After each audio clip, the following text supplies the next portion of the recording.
ఈరోజైతే మధ్యాహ్నం భోజనానికి జొన్న రొట్టె పప్పు అలాగే తోటకూర కర్రీ చేసినాను. చూద్దాండి. పప్పు ఇదైతే పెసరపప్పు అండి. తోటకూర ఆల్రెడీ వేసి పెట్టినాను. తోటకూర జొన్న రొట్టె అంటే నాకు చాలా ఇష్టము, అందుకనే చేసుకున్నానండి నేను. అలాగే వేడి వేడి అన్నము. ఈరోజు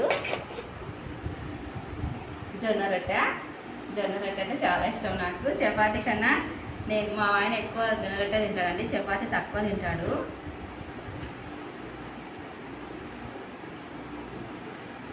బాగా వేడిగా ఉంది.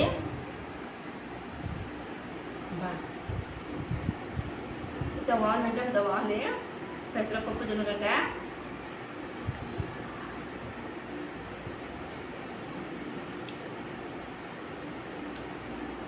వంటలు అయితే చాలా బాగుందండి.